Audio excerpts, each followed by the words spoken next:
All right. This morning, we're also learning more about the arrest of that FBI informant tied to the Hunter Biden case.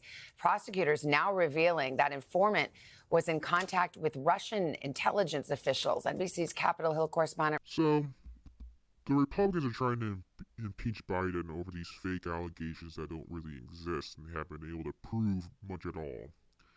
They've been slow walking it for months because of the lack of evidence, but their main star witness apparently got arrested for being a Russian spy. You can't make this shit up. So, of course, their star witness was a Russian spy that they were peddling out there to assist their Russian handlers, because that's what Trump does, and that's what his half of the Republican Party does. They use Russian propaganda. In this case, literally in Joe Biden's impeachment. If it wasn't so horrible, it'd be hilarious. But here you go. All right. This morning, we're also learning more about the arrest of that FBI informant tied to the Hunter Biden case. Prosecutors now revealing that informant was in contact with Russian intelligence officials. NBC's Capitol Hill correspondent Ryan Nobles joins us with more.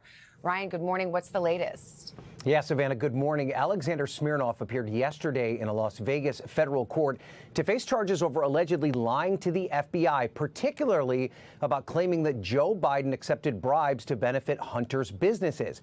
Now, it's a claim that's central to the impeachment probe and one often repeated by Republicans. But the bombshell came when David Weiss, that same special counsel who has charged Hunter Biden, alleged that Smirnov lied and that he admitted to working with Russian intelligence officials involved in passing on a story about Hunter Biden. Now, prosecutors allege the contacts were, quote, extensive and extremely recent, and that he's, quote, actively peddling new lies that could impact the U.S. elections. Meanwhile, overnight, Hunter Biden's attorney filing new court motions to dismiss the criminal tax-related charges that he's facing, arguing that they are improper and that the prosecutors bowed to political pressure. We have reached out to the special counsel's office for comment, but at this point have not heard back. Savannah. So, Ryan, this informant was key to the House impeachment inquiry. So we'll see what effect that has. But it goes on. And actually, President Biden's brother is set to testify behind closed doors today.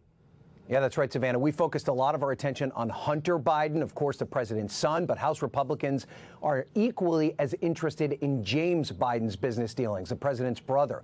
They believe that James traded on his brother's name and landed lucrative business contracts that he would not otherwise have won if he were not related to Joe Biden. But they've yet to show any hard evidence that Joe Biden's role as a public official directly benefited James Biden's work or that the president was enriched by that work. And that's why Republicans are hoping that this interview will give their inquiry some momentum after being dealt a blow by that former FBI informant being charged about lying about Hunter and Joe Biden. And of course, in just 1 week, Hunter Biden himself is expected to sit down with the committee as well for a transcribed interview. Savannah? All right, Ryan Nobles on the Hill. Thank you. They're coming and saying, Wolf, that this doesn't change anything. You know why it doesn't change anything?